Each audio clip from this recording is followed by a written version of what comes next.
Welcome back to the channel. So today we're going to talk about the Canon 700D, which in some countries you might also get it as the T5i. Without wasting much time, let's get straight into the intro.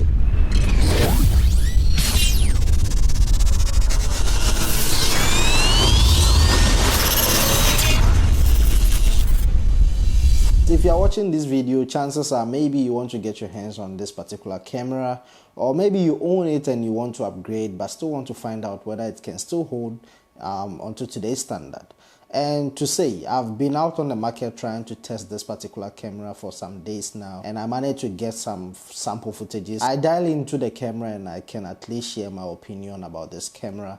And to get straight to the point, the camera is still good. It does the job perfectly. I'm not gonna lie, it will also depend on the type of work that you need the camera to do.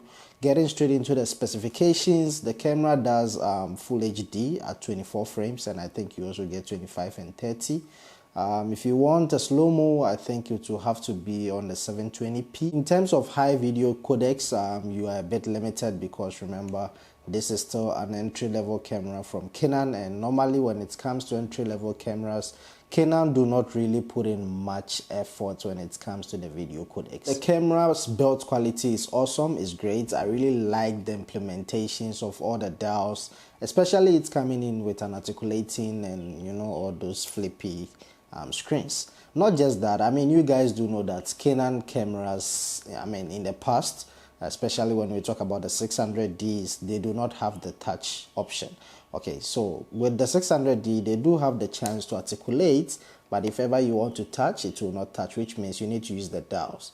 But with the 700D or the T5i, you are still able, or you still have the chance to touch, which is an amazing feature that I actually love from this particular camera. I'm not saying it's the best out there. I mean, it's still got its pros and cons, but once again, it will also depend on the type of work that you want to do with this particular camera. So another thing that I would like to add up is this particular camera is not a full frame camera, so that is something that you also need to put into consideration. It is an APS-C camera, so you should bear in mind that whichever lens that you pair on it, you should be getting a 1.6 times crop. That's something that I know a lot of people might not be happy with, but unfortunately, the Rebel series or the 600, the 3-digit series, actually, that's what we happen to get, which is an APS-C camera. And a lot of people actually do have their thoughts in mind that the 700D does shoot 4K. So with the 700D, you do not get any 4K capabilities. You do get 720 and also 1080, which is full HD, nothing more than that. So if you're someone that is willing to get this camera for any 4K project, I will highly suggest you look elsewhere. Also bear in mind that there is a record limit on this camera, like the previous generation. So you do not get any unlimited recording. So whenever you are shooting, always bear in mind that after certain minutes, I think it's about 30 minutes, you should be willing to press another record button to start up again. Overall, I would say the camera can still hold up in today's standard. If you are someone that normally focuses on YouTube, hobbyist, if you are street photographer, something minor, not to a really high-end standard, I think the camera is really going to hold up very well. And to talk about the inputs, or what you get in the camera, you do get HDMI, but unfortunately it's not the full-size HDMI, so that's something that you always need to take into consideration. This means you'll be able to live stream with this particular camera without any issues, as long as you are not willing to put the full-size HDMI on it. You also do get your microphone inputs, and it allows you to plug in your microphone jack, like this particular one that I'm currently using. It does produce an amazing sound, but if you ever want to use the direct microphone from the camera itself, I will really not suggest, because you guys do know that the built-in microphones from camera these days really sucks. So I will always suggest that you plug in some external microphone to get a good audio out of it. It also shoots 18 megapixel, and yes, I know that is really not up to today's standard, because these days we do get all the way from 24, 25, all the way to 40 megapixel and up. So 18 megapixel, it's not the best out there, but as long as you know how to go about with your camera and you know the right lenses to pair with it, you definitely get some decent photos out of this particular camera.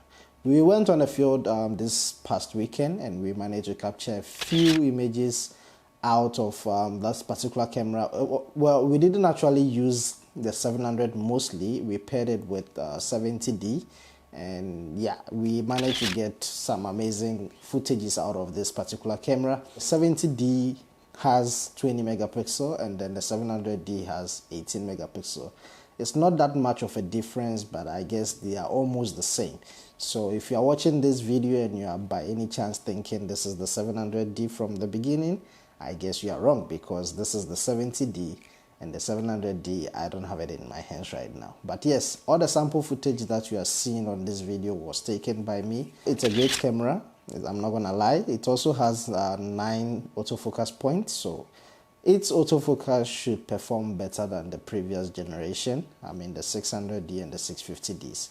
It's not the best, but at least it is there, and I can say that it is actually better than the 70D's autofocus, which is quite strange because the 700D is an entry-level camera and the 70D is a mid-range camera. But I think the main reason why it is like that is because of the year models. I mean the 700D is way ahead of the 70D, so I guess it is understandable. When we come to the battery side, it does not use the LPE6 like most cameras do use. I mean, like this particular one. Well, I don't have it with me now. The LPE6 batteries, you normally get them in the Canon EOS R, the 5D, the 6D, 70D, 80D, 90D, and most other cameras. I mean, those are the type of batteries that Canon has been using for quite some time now, and they are quite strong. But with the 700D, you do not get that. You do get the LP8 or so. Let me check if I have it. So with the 700D, this is the battery that you do get from that particular camera. It's not like the LPE6 in terms of the capacity. I mean, the LPE6 will definitely last a bit longer than this particular one. So overall, if you are planning to get this particular camera, I would suggest you also get yourself an additional battery grip if you are really onto doing something massive. With that, you'll be able to get a longer duration and a longer life battery span with the particular camera. The camera does perform very well. It does an amazing job. The video side is a bit of a bummer, and I think if you are someone that is really considering the camera for something high-end, I would really suggest maybe you look up onto the 90D or the 80D, or there's even newer models in the market right now. I mean, we're talking about the mirrorless cameras. We have the RP, we have the R. But also bear in mind that if you get to that standard, you'll be spending a whole lot of money compared to the 700D. The 700D is very much cheaper right now. I think currently at this point, you should be able to pick one on eBay for around $450. It all depends on the condition and the additional accessories that they do come with. But I think it's a camera and it does work better. It does work well. Also bear in mind that with the 700D, you do not get a dual card slot, which I pretty much understand because, as you guys do know, Canon do not actually put a lot of functionalities onto their entry-level cameras, except for the high-end and the cinema lines. That is it about the 700D. If you do have any questions based on this particular camera, list it in the comment section. I'm more than willing to answer all your questions. To summarize everything, is the Canon 700D still worth it in today's standard? And that is a yes. Once again, it will depend on what you actually want to do with the camera. Like, subscribe, and I guess I'll catch you guys in another video. Stay safe. Peace.